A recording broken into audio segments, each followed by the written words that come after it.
Hey, fancy meeting you again. You look amazing today. All right, all jokes aside, what the heck is up, you guys? It's your boy Ace, aka Animated Heroes, here back with another action figure review. As you guys see by the thumbnail, today we're going to be taking a look at the SH Figuarts One Piece Kaido. And the reason you guys even see my face right now is because this box is just way too big to fit in my work area. So I'm going to show off the sexy package standing here right in front of you guys, showing my face. And for the people who haven't seen my face for whatever reason, here you go. This is me. But I don't know. I didn't know any other way to do this. This review is definitely going to be different than the traditional reviews that I do. So hopefully you guys enjoy it. I'm going to try to make it fun, maybe a little bit funny. But yeah, anyway, let's go ahead and get started. Taking a look at the sexy packaging first.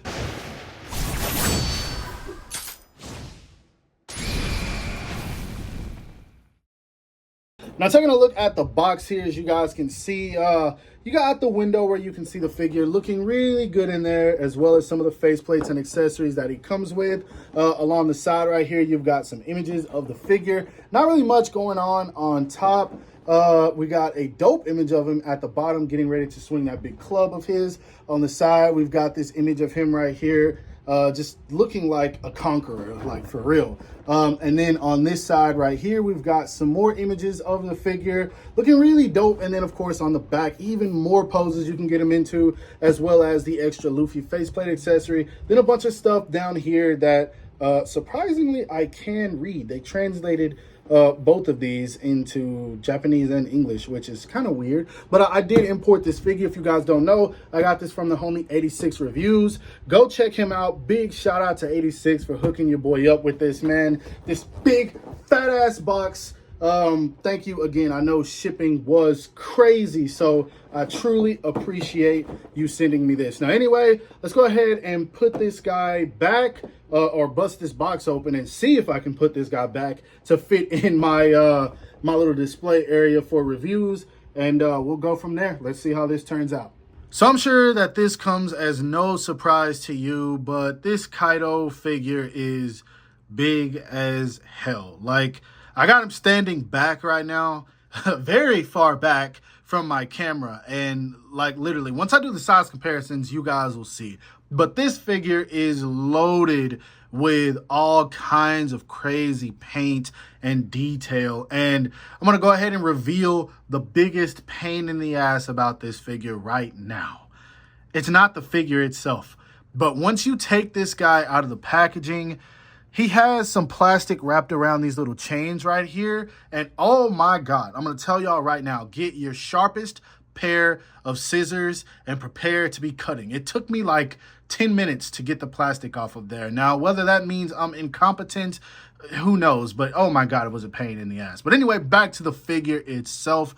This thing is dope, man. Like, this literally goes to show that Tamashii nations can really make some detailed figures when the time comes. Now, of course, this guy had a very hefty price point on it, so they had to go all in. But yeah, I am really digging this thing so far.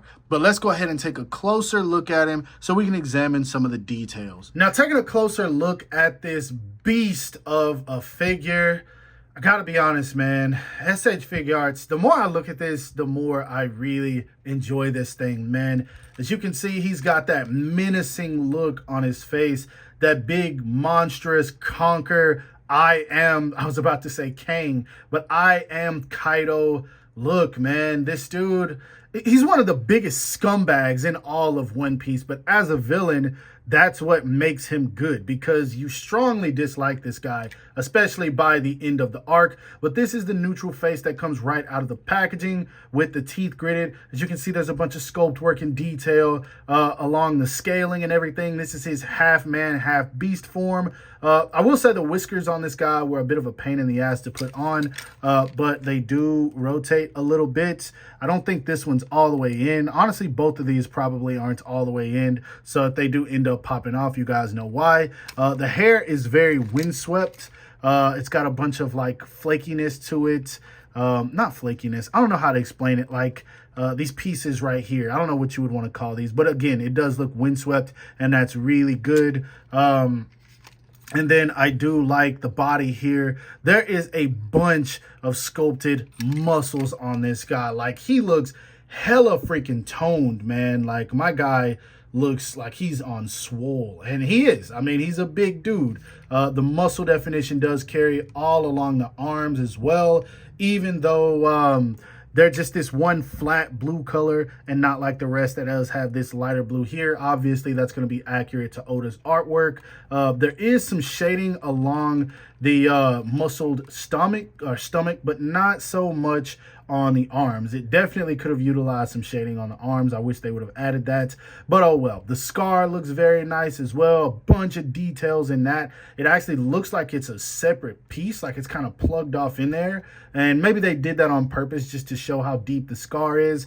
I know it doesn't look like that in the anime. Not saying it's inaccurate or anything, but they probably just drew the scar on and colored it in. It's not like it looks like it's real deep. Oda's artwork isn't that crazy. But anyway, the little bracelets right here on the arms with the spikes, they look good. I really love what they did with the sash piece. A little bit of shading around the belt here. It is a separate piece, as you guys can see. If you mess with it, it kind of flings around. Underneath, you've got some gold, some different color purples, lighter, darker, more saturated, less saturated. You've got the chains, then you've got the legs, and these legs are a trip all the way down to the little dragon feet. And I'm gonna be honest, these feet make me feel like super uncomfortable. I don't know what's up with these.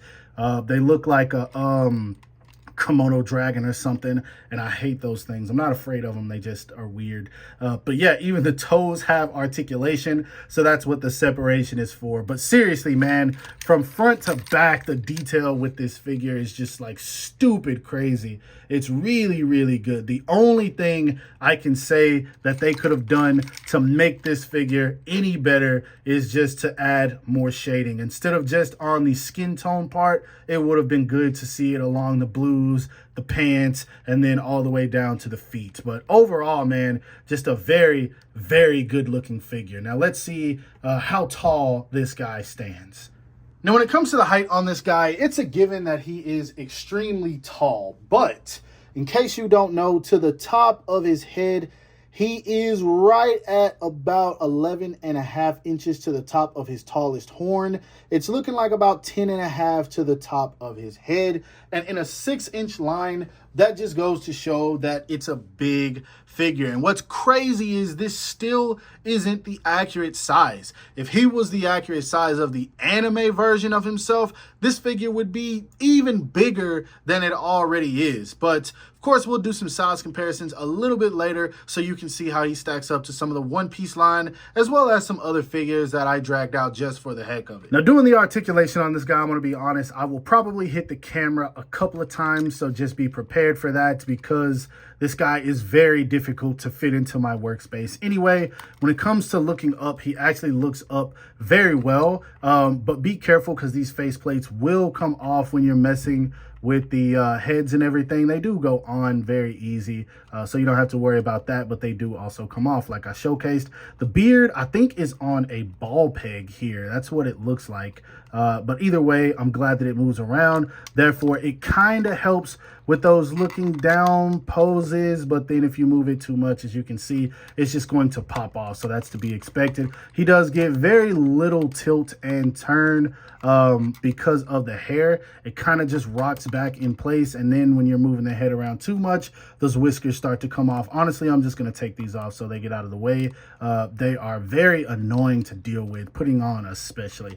Anyway, when it comes to the arms, they kind of have a Revoltech-esque style to them. As you can see, there's a big gap underneath there, but it's going to work with a big figure like this, because if you want to bring him his arms forward, you will have no problem getting him in those club swinging poses. So that is cool. If you want to get it any higher, you just have to rotate it outwards, and then there you go.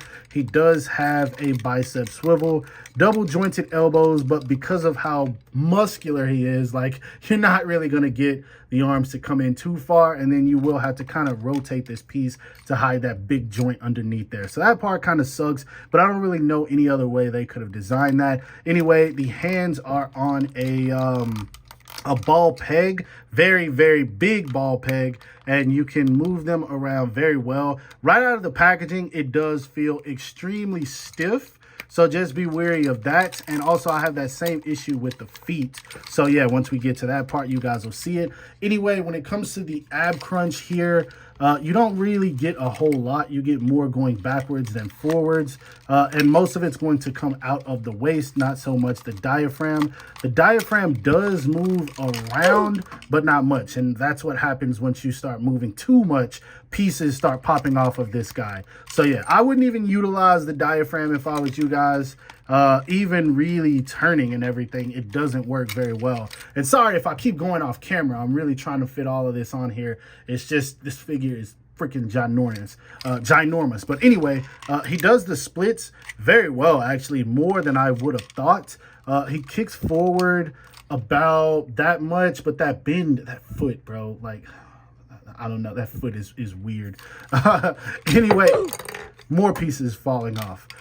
So this isn't a QC issue. It's just me literally trying to fit all of this on camera that's causing it. But anyway, he does have a built-in thigh swivel. He does have a bendable knee, but it's not the most bendable because of the design of the leg. He does have a swivel right here. The foot is...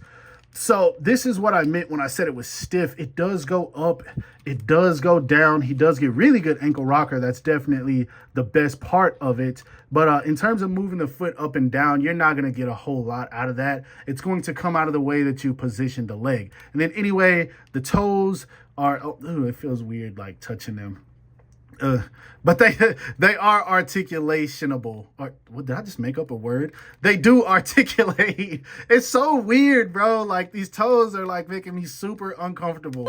And then that one pops off. It just shows they're on a ball peg. This thing is legit like falling apart on me. And guys, again, it's not like real QC issues, man. I'm just trying to fit all of this on camera. But everything stays together just fine, I promise you. So when it comes to the accessories, I'm actually going to show these in two separate sections because this guy comes with not a ton of stuff, but some of the accessories are just so damn big. I can't keep them all in front of me right now. So first off, he comes right out of the package with this neutral angry expression, a pair of fist hands. And I'm not going to call the whiskers accessories because, I mean, technically they're a part of his face. And then I'm also not going to consider this tail an accessory. I mean, even though it's not hooked onto him right out of the packaging, obviously it's because it wasn't going to fit on him. This tail is freaking huge. As you can see, like, here it is right in front of him. This thing is really big. And it does have some articulation points. Not the best at all, but I mean, of course, they do work. And from what I've seen, a lot of people use this just to kind of balance him so he stands up. But anyway, he does come with a pair of kind of reaching, grabbing, maybe more so relaxed hands. He comes with a pair of hands for holding on to his club, which I'll show in the next section. He comes with one hand for holding on to this gourd right here for whenever he is drinking. And I'm sure this probably has like alcohol in it. It's definitely not water. I love that you have the kanji painted on it. That looks really good. Then he comes with this pointing finger right here, but I don't think it's a pointing finger. It's for whenever he makes this weird expression, which is this one. He kind of like pokes his, I don't know what this faceplate right here is about. Somebody tell me in the comments, because Kaido is too damn big to be making this expression right here. So if anyone knows what's up with this, please let me know. I haven't watched this arc even close to its entirety. But then he comes with a crying face, which, once again, I mean, I know One Piece is wacky, but homie is too big to be crying. Like, you run all of Wano. What are you crying over? Somebody tell me what this is about. Then he comes with this evil, well, I dropped it, this evil, like, laughing face, which I dig this one. This is one where he's looking down, as he should be, because everyone's shorter than him. Then he comes with another laughing face where he's looking forward. And this could be whenever he's laughing at Gear 5 Luffy. He about to catch the beats and he don't know. But yeah. And then he comes with a faceplate for Luffy. This is whenever he is unconscious. And I'm glad that they included this.